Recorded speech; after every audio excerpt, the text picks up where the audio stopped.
Hello and welcome to another video.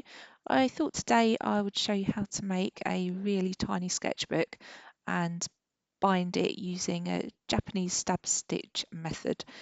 This is something I used to do quite a lot when I had my Etsy and folksy shops. I used to sell hand-bound books, and it's quite a nice binding method actually. It's quite nice and neat and quite elegant looking, I think. So the first thing that I'm doing is I'm using watercolor paper for the pages. Um, I think it was about 300 GSM, I think, just the standard watercolor paper that I usually use. So I'm just marking off measurements of 4.5 centimeters by 3.5 centimeters. I think that's probably what, 1.5 inches, just over and just under an 1.5 inches, I think. So I'm just doing a few pages and now I'm trimming them with the paper cutter.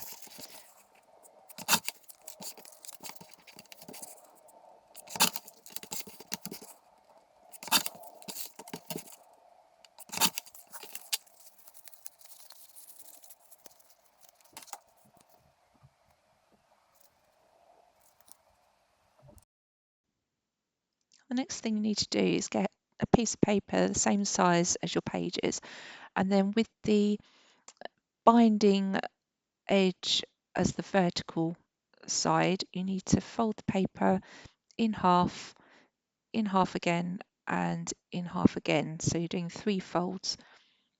And like I said, the binding edge should be the vertical edge. And what you're doing is just marking out where the hole's going to go. So you can see you've concertinaed the paper. And then you just need to get a pencil and mark out your dots. So you can see here, you want a dot on the first crease from the right,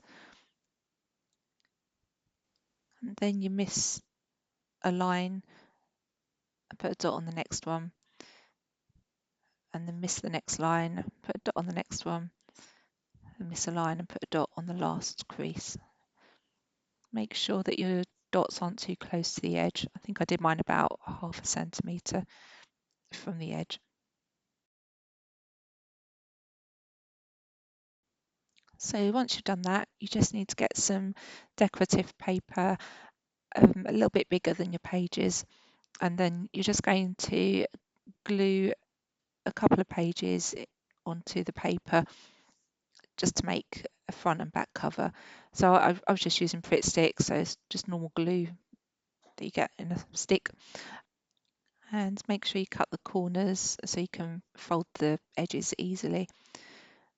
And then yeah, just fold over the edges to make a nice neat front cover and back cover. Next thing you're going to do is make the holes. So I use an awl. You can use a sharp pin or something similar, which should work okay. And you're just going to use the paper guide that you made earlier. So just place it on top of your pages and do a couple at a time, and just put the awl through where you've marked the holes. Make sure you've got a catalogue or something or some newspaper underneath, otherwise you'll damage your worktop.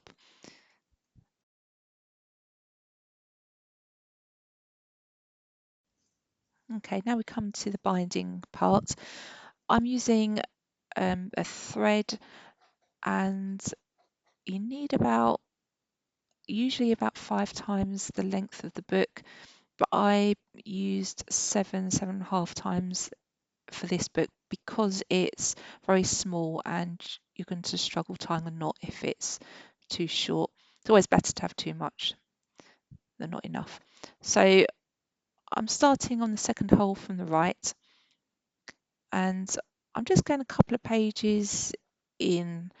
I've done it different ways. I've started at the bottom before and the top. It depends where you want the knot. I'm going to hide this one inside the book. So you can see I'm just starting halfway through and then going up through and then coming back underneath the book, and then you are going back through that same hole. So we're still on the second hole from the right, and then poke the needle back up through the same hole.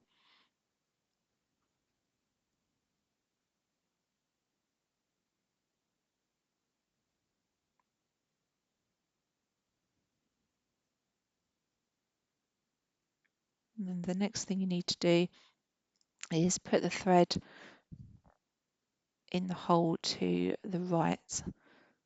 So pull it quite tightly. Then you go all the way through to the back.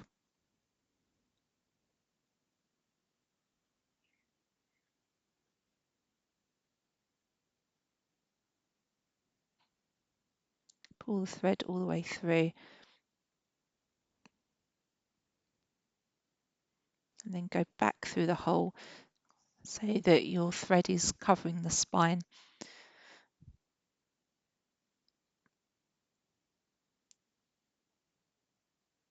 Then you go back once more through that end hole, but you leave the thread on the bottom of the book this time.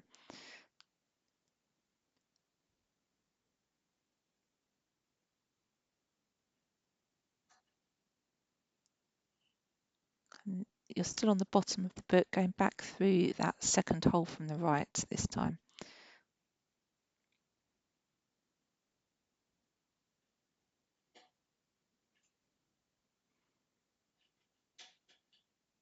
Now you're going into the second hole from the left, from the top all the way through to the back of the book.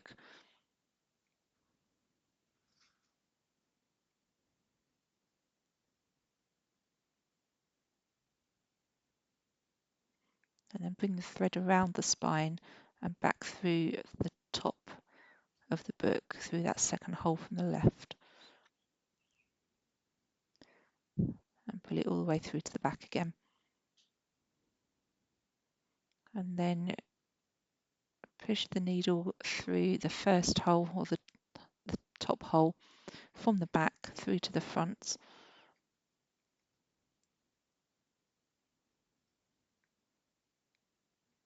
And then round the spine of the book, through the back, up to the front cover, and then round once more, but keeping the thread on the top of the book this time.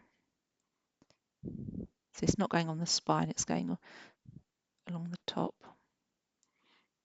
And then you just need to fill in that gap. So you're going back into the second hole from the left, or the second hole from the top, right through to the back again. And then you've got one more gap to fill on the back of the book.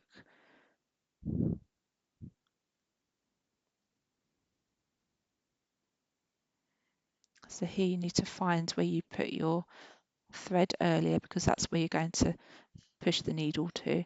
So just fill in that gap at the back, push the needle through into the middle of the book.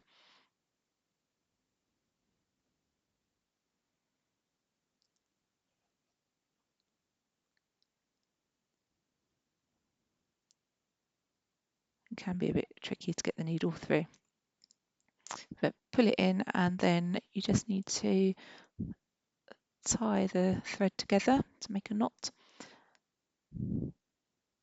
And you might want to cut the thread if it's a little bit long. Like I said, you can put the knot wherever you like, really. I've put them on the front before. You can make it into a bit of a feature. It doesn't have to be hidden. It just depends the sort of look that you're after.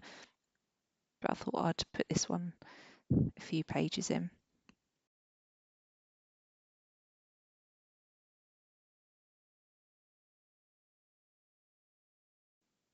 And there you have your finished miniature sketchbook, bound with the Japanese stab stitch binding technique. And it's all ready for you to fill in as you wish.